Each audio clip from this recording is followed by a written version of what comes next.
Hi, and welcome to another episode of Hot Takes with me, the Silver Fox. Yesterday, the world was treated to a wonderful event. It was Humza Yousaf launching the SNP's general election campaign. He's getting the whole party up onto a war footing. Everybody's ready. Everyone's looking, raring to go. They are all set. They've got all the things they need to say. They know all the answers to all the difficult questions. And they stood there and they announced to the world what a wonderful party they are and how good it's going to be for Scotland when they march to victory. Well, there was virtually no one in the room. They had some of their own flunkies in the room and a bit of press. There was no party members, no members of the public. It was a basically empty room. And they were live streaming it, of course. And of the 5.5 million people in Scotland, so many of them weren't tuning in because there was at one point only 61 people watching the live cast of this launch. 61. It's not good. And you've got to guarantee that at least 2 or 3 of them would be their own flunkies checking everything's okay and going out. So basically 50 people in Scotland were paying attention.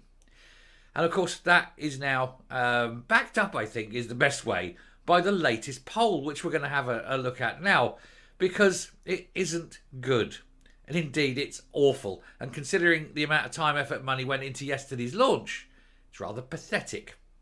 Let's have a look. So the blows keep coming for Humza Yousaf, but not the good ones from the Saturday girl.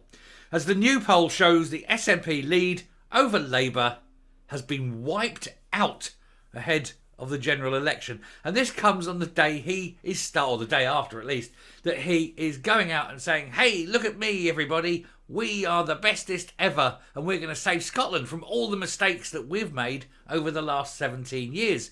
Yes, Scotland's shit and we've made it shit. But trust us, we're going to fix it this time. We're not mucking about this time. We mean it. Honest. That's what they're saying. And of course, the polls have reflected that most people in Scotland are thinking, no, don't think so. No, let's not. Let's not do that. Let's go a different way. And of course, that's what they're doing. They're going a different way. The First Minister has a net favourability rating of -6, compared with Sir Keir Starmer on +11, with the SNP's position as the biggest party in Scotland set to be wiped out, and nobody is surprised. A miserable week for Humza Yousaf has ended with a new poll suggesting the SNP will lose its position as the biggest party in Scotland at the next general election. A survey by Redfield and Wilton puts the Nationalists neck and neck with Labour. Now, considering Labour basically had 1 seat, and they've now doubled it thanks to Rutherglen, but basically they're going to go from 1 seat to, 28 possibly? 25 easily? It's pathetic. I mean, don't get me wrong. Anna Sawar will be sitting there now rubbing his little hands with glee. You'd be like, right, laughing like a muppet. Humza Yousaf must be looking at these figures now and thinking, what on earth is going on? Anyway, both parties would poll 35% of the vote at the general election if the analysis is correct. It blows a hole in Mr Yousaf's hopes of using the vote as a de facto poll on Skexit, or of being a kingmaker at Westminster, with Labour set for a massive majority across the UK. Kingmaker, not a chance in hell. See, what they're trying to do is what they're hoping for is that Labour do quite well, that there's 2 parties, and that they don't, either of them, the Tories and the Labour, don't have a majority. He will then sign up with the one that will give him the best deal for him being a referendum. But neither of them will give a referendum because neither Labour or the Tories want to split up the UK. The Tories are, of course, the Conservative and Unionist Party, and the Labour Party. I don't even think anyone in the Labour Party wants to be the Prime Minister that breaks up the United Kingdom. And so it won't happen either way. But of course, with the result going as it is, it won't need to. Labour will just wipe the floor. Anyway, it is the latest in a series of polls that suggest Labour could overtake the Nats as the biggest party in Scotland. The SNP won 48 seats with 45% of the vote in 2019, while Labour managed just that one seat, as I mentioned. And that was from 18.6%. So they're basically doubling their percentages, which will give them a hell of a lot more seats, of course. And well, I mentioned it. I think I mentioned it in a video yesterday about the Rutherglen election. The swing was 20%. And as I said at the time yesterday, John Curtis, when you watched him, he was astonished by that level of swing. And it is that kind of thing that's going to happen. And the SNP have got to be resigned to the fact that they are going to be absolutely demolished. And it will be the end of Humza Yousaf. He cannot save his pathetic leadership in the face of such utter rejection. And of course, this must be rejection from his own supporters. The only way Labour can get to that point is its SNP supporters going to Labour. There aren't enough Tories in there to make that difference. Anyway, according to the poll carried out by Redfield and Wilton, the Conservatives would win 17% of the vote, which could be enough to cling on to their 6 seats in the south and north east. And possibly, if Labour pull away a few more votes where the Tories are second, it may even give them an extra seat or two there. It is very tight, but it's possible. And when you're getting seats going from SNP to Tory, that will be the ultimate humiliation, especially as he came out yesterday, or day before yesterday, I think it was, and saying that he wants to wipe the Tories off the political map of Scotland. It's going to be the other way round, mate. Anyway, the Lib Dems are on 9%, having won 6.8% in the 2019 election, and that's raising their hopes of adding to their 4 MPs, maybe just 1 or 2, I think. The Scottish Greens are polling at just 2% and have zero chance at all. Nobody even regards them as even close to getting a seat. In a further blow to the SNP, which launched its election campaign yesterday, just a third of their voters think independence is one of the 3 most important issues at the election. Only 1 in 3 SNP supporters think independence is important. I've always maintained it's the other way around. 60% of SNP voters don't want independence. So I've always maintained that figure. I've always said it was that way around. It's very similar. Within a few percentage points, it's there. 60% of SNP voters don't want independence, which is why you're never going to get independence at a referendum. And of course, that's with the referendum that we're using, which is biased on a yes-no rather than a remain-leave. Humza Yousaf has emerged as less popular than Sir Keir Starmer in Scotland.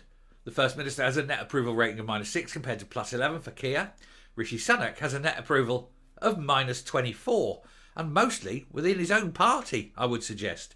He's now being looked at within the Tories as being a bit toxic, time to go. You know, they know the people don't like him.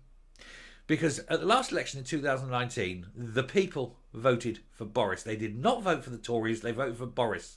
And the Tories got rid of him. Rishi Sunak got rid of him. And that will be punished. I think the Tories know that. But within the Tory party, they know that Rishi Sunak is an electoral liability. They need to change him. Who can they choose? It doesn't matter. They're almost at the point where anyone is better than Sunak. Personally, I think Penny Mordaunt would be the best choice, but I think the most amusing one, if they're going to go into this election anyway, is get Jacob Rees-Mogg in there. Not saying he'd be a great Prime Minister, but imagine someone that posh representing Britain for a few months. It would be joyous, wouldn't it? It'd be a laugh. The Scottish Government has a minus approval rating on every issue, apart from the coronavirus, the environment and culture, while Scottish voters back the UK Government on North Sea oil, with a plurality of 45% supporting the objective of the Offshore Petroleum Licensing Bill. There was some better news for Mr Yousaf, though, with the SNP still holding a 5% lead over Labour in the Holyrood constituency voting intentions. Now, I've made no joke about this, made no bones about this. I said Labour will do very, very well in the general election. But the trouble is, the Holyrood election comes mid-Parliament.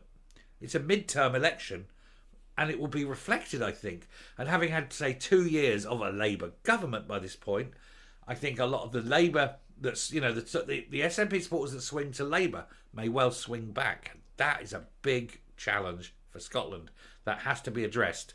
The only hope you've got is if it's a big enough victory for Labour in the general election, and you can wipe out as many SNP seats as possible, it may be that the SNP do actually go bankrupt. That's a saving grace. Anyway, first, where are we? In terms of independence, the Union holds a narrow 1% lead in the poll, with 47% backing the Union, 46% wanting separation, and the rest not sure. But again, that's done on a yes-no vote. That's not done on a remain and leave. And I think if you changed it to remain and leave, I think it would be a much more remainy kind of result. But anyway, I shall finish there, round off and come up, and we'll finish this video.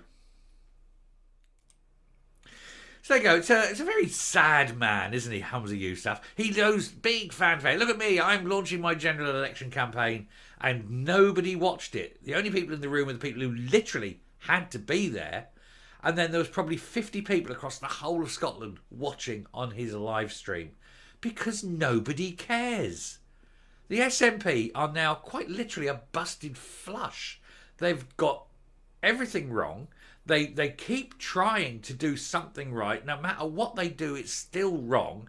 Every decision they make is wrong. And people are fed up with it. And even, as I said, even their own supporters don't actually want independence.